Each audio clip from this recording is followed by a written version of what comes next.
Let's get it.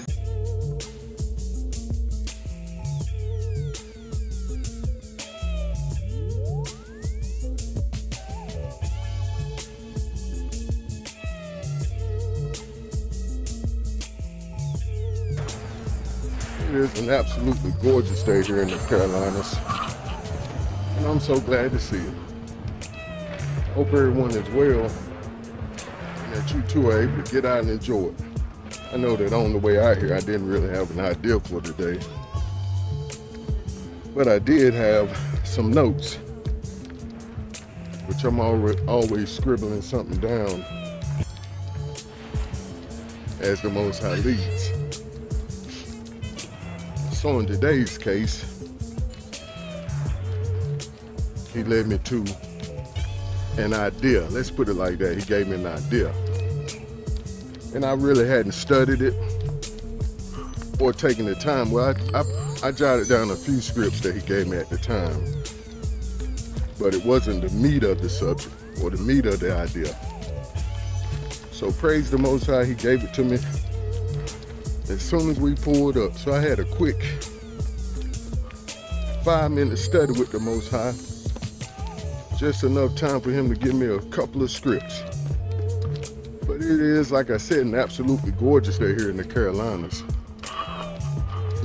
Pardon me. And I do hope everyone is well and that you are able to enjoy this day, which a lot of people are not. Just like I wasn't a few years ago when I had a major stroke, pardon me, and had to go through a bunch of operations, an open heart surgery, a brain procedure to remove blood clots, 3 surgeries on my left leg to remove blood clots, and finally 3 toes amputated. And you might say that was a whole lot. I'd say it was enough. It was enough. Hallelujah. Praise the Most High.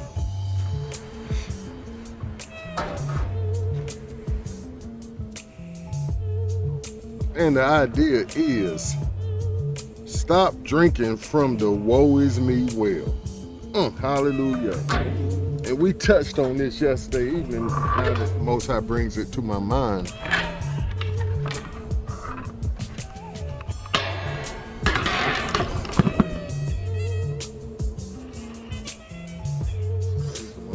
We touched on this yesterday evening, or in the prior recording, we'll say, when we said a lot of times when we should have our head up, watching and praying, as the text says, watch as well as praying, we hold our head down. We're like, woe is me. The Most High is like, no, get your shoulders up, throw your head up. And if you want to, hold your nose up above your enemies. Like, no, I'm not gonna be able to do it. I'm gonna stay in faith. I'm gonna stay in tune with the Most High and what he says. It's nice and sunny out, but it is chilly out here. It's that wind. But stop drinking from the Woe Is Me Well. And we all done it. We have all done it. And I'm not gonna lie, I've done it too. I was right down there taking a sip from that well last week.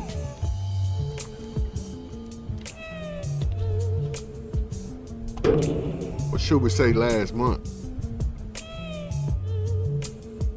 See, the whole point of it is, when you get misinformation, let's put it that way. When you gain some misinformation, even when it's true in the physical, in the spiritual, it's still misinformation. It's still a mirage. It's still the okie-doke. And like I said in a prior recording, the individual or the entity trying to sell you the okie-doke, they always present a little bit of truth with it, or a lot of truth with it. Just like in the physical, you may have an issue. Now, it's no lying or denying that that issue is there in the physical. But see, like I said, it's misinformation because the text says all things works together for our good. All things work together for our good. But see, this is not for everybody. Uh-oh. You might be asking, well, who is it for, Robert? I want to get in on that. Everything working together for my good. For one, as the text says, for those who are called according to the Most High's purpose. And number two is those that love him. Pardon me. And you might be saying, well, Robert, I love the good Lord. I love God. I love the Most High. So why are not all things working together for my good? Because the text says you are called according to his purpose. Now, you may be called according to his purpose, but do you love him? That's the question there. Do you really love him? You're like, yeah, I love the Most High. Yeah, I love the good Lord. Yeah, I love God. But do you keep his commandments? Uh-oh. Do you follow his laws, statutes, and commandments? Uh-oh. And the basic way to do that is, because it says in the text, if you love me, keep my commandments. But the basic way to keep his commands is to follow the command Yahusha gave in loving each other, living the love command. But it also goes further than that, keeping them 10. See, when you're doing that, you basically got most of all the other ones covered. See, they're the foundation for all the others. But let's get back to our idea. So that's how you become a recipient of all things working together for your good. And this is the second most valuable tip. Stop drinking from the Woe Is Me Well. Get your head up. Stop being discouraged. Now you might say, Robert, you've been discouraged before. You were not perfect. Of course I'm not. But see, I went through the rain and the pain and the struggles, so I can tell you this today. But we'll continue. And the text we're going to read out of today, we're going to speak on the woman at the well. And that comes out of John 4:7 on down. And the text says, there cometh a woman of Samaria to draw water. Yahusha said unto her, give me to drink. For his disciples were gone away unto the city to buy meat. Then said the woman of Samaria unto him, how is it that you, being a Jew or a Judean, ask me for a drink, which I am a Samaritan woman? For the Judeans have no dealings with the Samaritans. Yahusha answered and said unto her, if you knew the gift of the Most High, and who it is that said unto you, give me drink, you would have asked of him, and he would have gave you living water. Hallelujah. See how he sets us up? You see how the Most High sets us up to learn a lesson. See, he sent all his disciples away because he needed to have a one-on-one with this individual. Oh boy. We was just saying on yesterday how the Most High will set you aside. He won't let you fit into a certain environment because he wants to have a dealing with you. He wants to have dealings with you. He wants to have a one-on-one with you. And he'll do this from time to time in your relationship with him. just like with me, he set me aside and apart so he can have a one-on-one with me. And it's not saying that he won't allow you to get back with other folks. Sometimes he will, sometimes he won't, but a lot of times he's like, no, I need you to be set apart for a minute. I want you to listen only to me. And there's nothing wrong with that.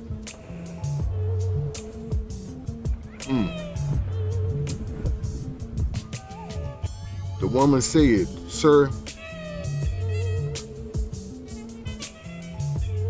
you have nothing to draw with, and the well is deep.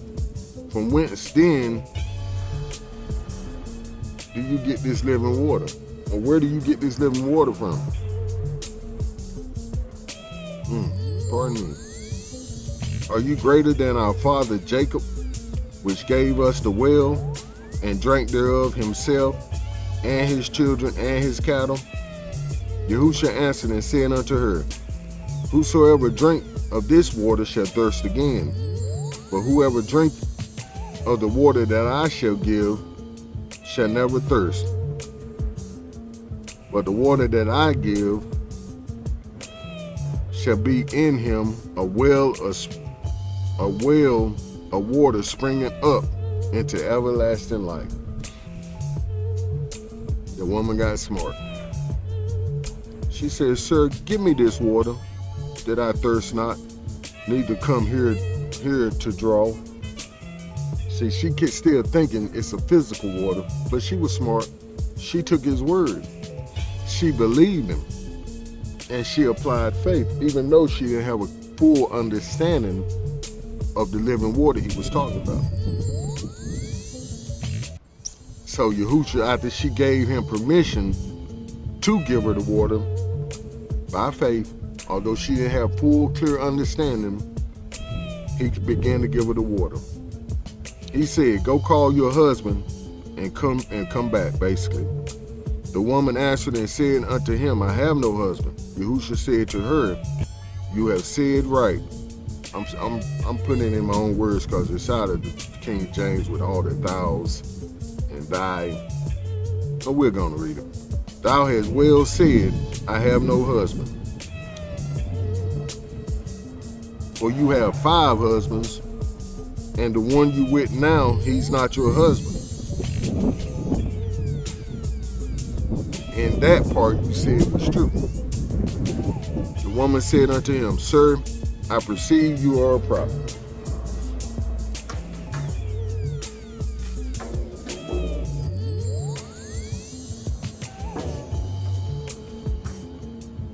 Now see, this woman had an issue. She had an issue with men. And I don't know the full story, but I know she was at that well for a reason.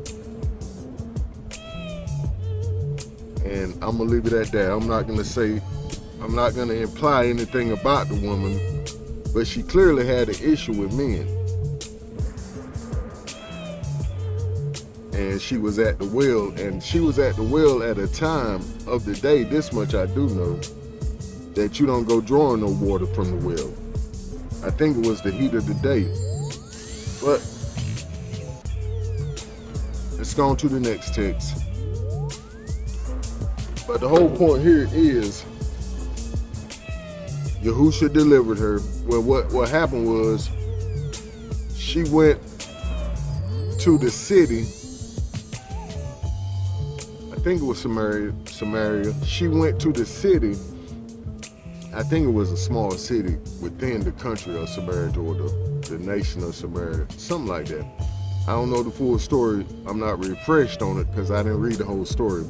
I just took what he gave me just now from the story. But I do know this part. She went back to the town and told everybody in the town, come see a man that has told me my whole entire story. And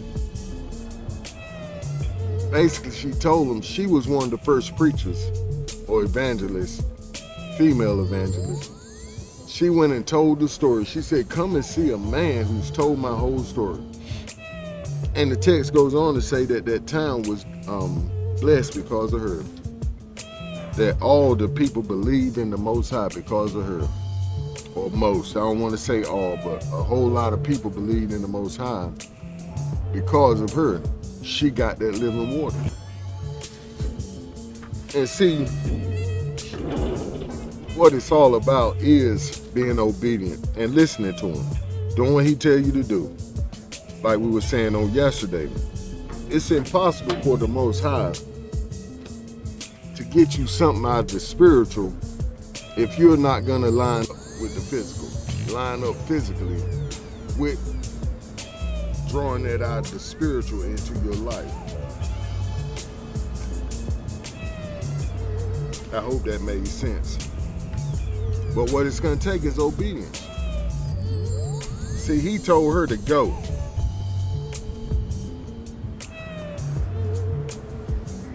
And she came back with the old excuse.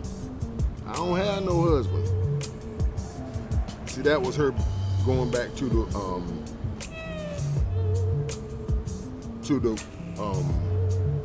Woe Is Me Well, when he told her to go get a husband.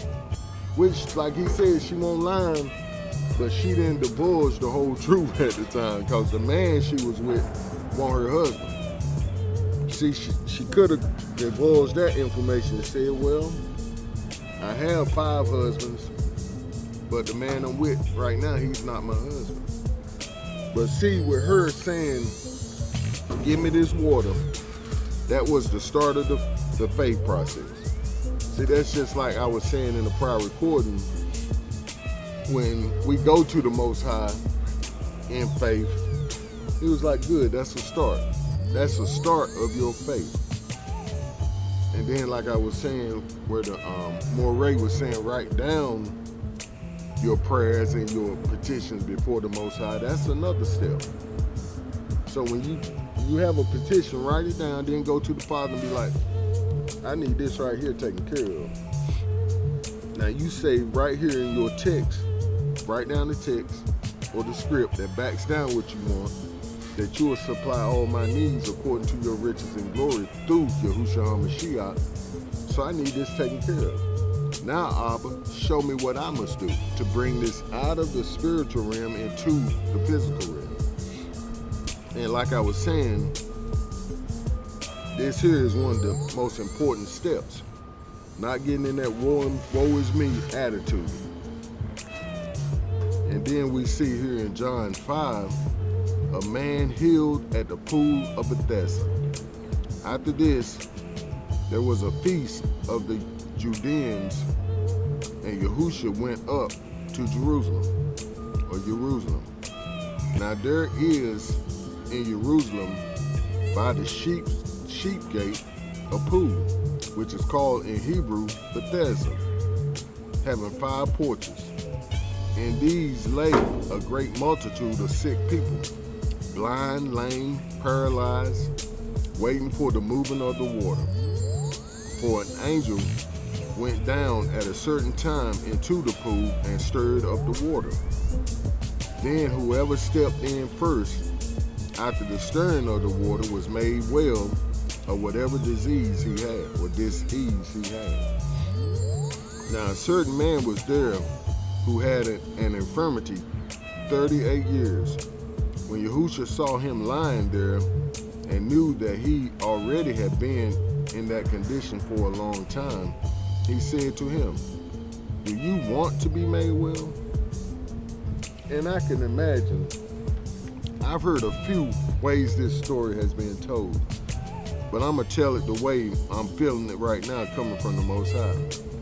I feel like he could have said, and this is made for our situation, do you really want to get right? Do you really want what you asking me for? Or are you sitting right here on the verge of your miracle, on the verge of your petitions, your prayers being answered, but you don't want to take the next step, which is obedience? Now, I don't know the full story. I can only say what I see in the text. The sick man answered him, Sir, I have no one to put me into the pool when the water is stirred up. But while I am coming, another steps down before me. Yahushua said to him, Rise, take up your bed and walk. And immediately the man was made well, took up his bed and walked. Praise the Most High. See, as you notice, he had a Woe Is Me story. And at the same time, the whole point is he was conversing with the author of his life. He was conversing with his doctor. He was conversing with his maker, who had passion for him, mercy and grace for him, to where he didn't even hear his story. He didn't even hear his sob story. And I don't know the man's situation. Maybe he's right, but I have heard a lot of people say, well, why didn't he roll himself into the water? You know about the time the angel comes and stirs up the water. Why don't you roll yourself right there to the edge? And then, oh boy. And then when the water is stirred, you just lay on over in there. You ain't got to worry about drowning, because as soon as you hit the water, you're going to be made whole. But we don't know everybody's situation. We don't know why the man, maybe it's true, he hadn't had somebody there to put him in. And since he wasn't able to be obedient to the clause in that law, because it was a clause, whoever is put in first, they will be made whole.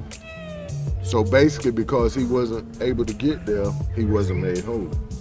So maybe he is right. He couldn't get there, so Yahushua had faith in him.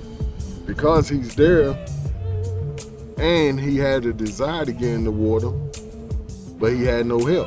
Oh boy, Yahushua said, I'm here to help you. Matter of fact, you don't even have to get in the water. I have the power to deliver you. It's in my hands. Hallelujah. But the whole point is, look unto the author and the finisher of your faith. Look unto him and converse with him. Take your needs to him. Take your desires to him. Take your issues to him. Hallelujah. And just like in Hebrews 12:2, what we just said, looking unto Yahushua, the author and finisher of our faith, who for the joy that was set before him endured the tree, despising the shame, and is set down at the right hand of the Most High. Right hand of the throne of the Most High. Hallelujah. And see, we can go through a few more of these scripts. And see, these are the scripts that I already had concerning stop drinking from the Woe Is Me Well. And this is Philippians 4:13. I can do all things through the Mashiach who strengthens me. 1 John 4:4. You are of the Most High, little children, and have overcome him, Hasatan, because greater is he that is in you than he that is in the world. I am the water of life. In Revelations 21:6, he said unto me, it is done. I am Alpha and Omega, the beginning and the end. Pardon me. I will give unto him that is athirst of the fountain of the water of life freely. And we're going to let that be our time. But see, it's up to us. See, that's just like the old saying, you can drag a mule to the river, but you can't make him drink. You can make a mule go down to the water, but you can't make him drink. And see, that's our situation. Just like with the man at the well. He was sitting right there, and we don't know the full story, but the end of the the story is he was made whole. And see, that's all that matters. I was gonna say that he could have bribed somebody. I say bribe, but could have told somebody, look here, you get me in that water when the angel stirred up first, and I'll pay you such and such and such when I'm whole, and get back to work, get to work. But the whole point is the Most High looked out for him because he was obedient. See, the most important part is putting yourself in position for your miracle. Oh boy, and that can be a good secondary thought. Stop drinking from the Woe Is Me Well and put yourself in position for your miracle. Now you might be saying, well, Robert, how can I put myself in position for my miracle? Oh boy, that's a good question. I'm glad you asked.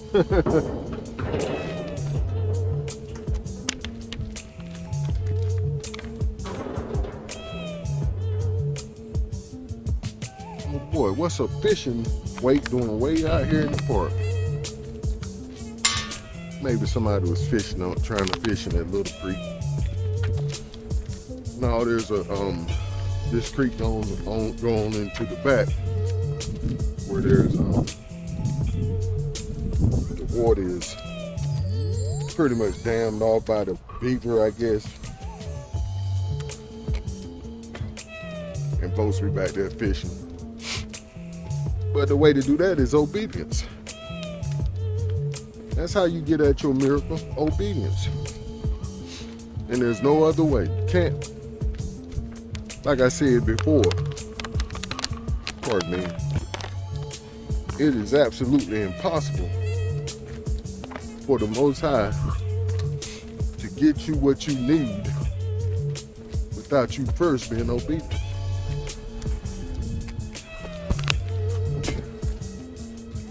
And see, like the man at the well, he made an important step. Well, not a step. Not a step, we all know, but he made an important move by getting himself to the edge. And see, that was out of obedience. He put himself in position for his miracle. Ooh, that's a good idea. I would love to change the idea, but I can't. It's already set in stone. Stop sipping from the Woe Is Me Well. I think we might have said stop drinking from the Woe Is Me Well.